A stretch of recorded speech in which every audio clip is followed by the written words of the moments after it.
Well, what can you say about this, bloke? We're joined in the studio by rock and roll royalty, and recently read his autobiography, and it was amazing. Not just because of the fullness of the life lived, but the fact that he could fucking remember it all. I tell you, some sort of life. Billy Idol, welcome to the grill team, brother. Thank you. Good morning. I tell you what, hey, what a life you've had. You're a lucky man. I'm lucky, yeah. Telling me, and I've had a wild life too, so that was great too. I enjoyed it. Mate, you've been to Australia on numerous occasions. I remember you coming in during the 80s, during those wild days. Billy, what do you remember of the 80s? Not much. Now, is it true that when you wrote the book, that you went through YouTube and just went through a heap of old interviews and going, that's right, that's what happened? Almost. I mean, that's almost what you had to do. It was very difficult to remember a lot, really. Yeah. But I did write about what I could remember, and that was enough to fill up 323 pages or something. So that's enough. Yeah, Dancing with Myself is out now at all good bookstores. Now tell us, Billy, it was important for you to actually write the book yourself. No ghostwriter, no one else helping you as such. I think so. It's a bit of a challenge to do that, and then I felt if I could achieve that, it would say something about me that might sort of open people's eyes up and make them reevaluate my music, or keep their interest, really. For those who haven't read the book, Billy, let's take it back to all them years ago before Generation X. What made Billy Idol first get into rock and roll? I think it was just, living in England and everything, you watched like the Beatles or the Who or the Stones and everybody kind of leaving England and going all around the world and seeming to have it. They always look like they're having a whale of a time. That's what you saw, and it just made you go, man, that looks like it's fun, and the music was fun, and it was so new and fresh and alive back then, and I was young and fresh and alive too. Now as I'm watching you, the famous fist pump. Yeah. And you're doing it now when you're speaking to us. Was that conscious, or was that always just been part of your psyche? I don't know, really. It all kind of came out when punk rock happened, really. It was all part of the attitude, but who knows? I don't know. It's funny how these things build up, and you suddenly have these kind of things people recognise about you, and almost that's how they symbolise. That's you, yeah. It's funny how it happens over life. You're not really planning anything. Even my name, Billy Idol, was just almost a bit of a happy accident, So. And what's that?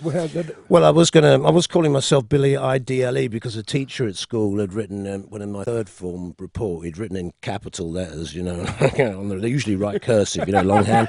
He wrote the capital letters. William is IDLE, he was a chemistry teacher. So I went, my dad's going to kill me, and but that's because I always had that memory of Billy Idle. But then when punk rock really got going, and I started to do interviews, of course, Eric Idle from Monty Python, that's his real name, so I couldn't be Billy Idle, and I thought it was crazy, but that's great. It's nuts, but IDOL, it's just silly and it's over the top, but great. punk was over the top and silly, so why can't you do that? I tell you, reading the book, Dancing with Myself, Billy, like most things with rock stars, you all of a sudden explode onto our screens. But I tell you what, man, a lot of hard yards there that you did for years and years, and even before Generation X.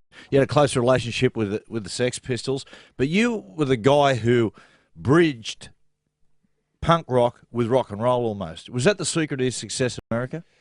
I would think so, really. Yeah, that I was as rock and roll as I was punk in a way, or my music was a nice hybrid. It was a move beyond punk in some ways.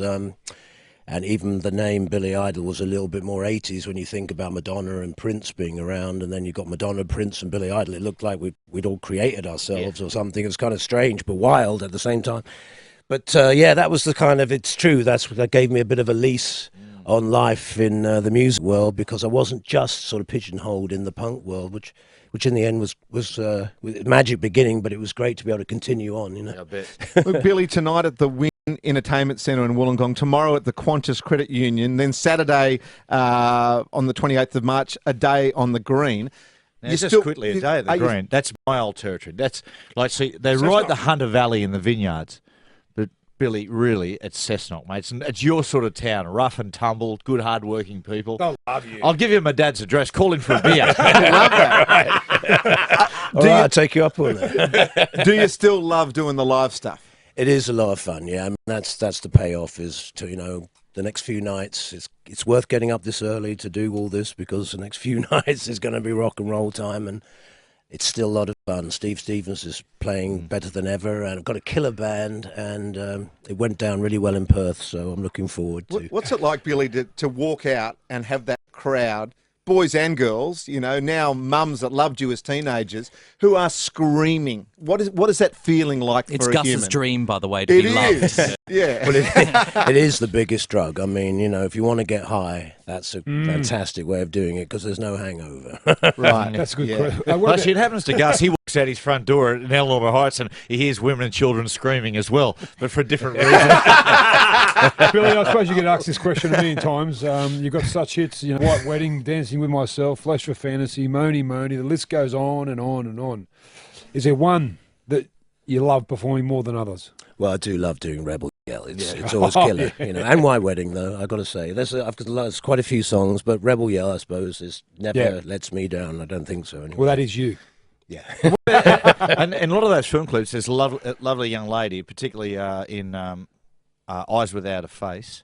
And I was a massive, massive fan growing up in Australia. We used to watch a show called the Kenny Everett Video Show. Yes. And she was one of the dancers in Kenny Everett's video Naughty Bits was your partner. Yeah, Perry Lister, yes. And she's in a lot of the film clips as well. Yeah, she did a lot of the choreography, and she's in some of my video Flash for Fantasy. She's in that, and White Wedding, of course. I'm marrying her in White Wedding. So. I must say, Billy, for her being in a relationship with Billy Idol through the 80s, fuck, she must have put up with some stuff.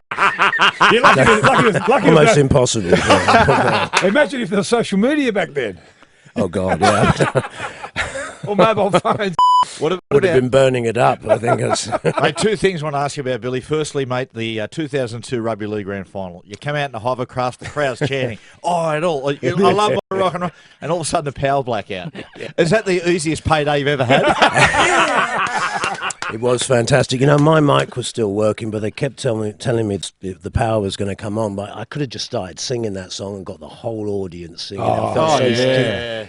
Exactly. That's We what I knew the felt. words to it. I'm losing it. I'm losing it. Anyway, it was great fun. It was a bit of a shame what happened, but we can always do it. It was a again. great We night. can do it again. Yeah, why not do it again? I think we should do it again. Bring it back. Bloody oath. And the wedding singer. Well, how much fun. I mean, you were great. It was a lot of fun. That was fantastic. It was a great couple of days working with Adam Sandler, and I just had a great time. It was fantastic. We were jamming.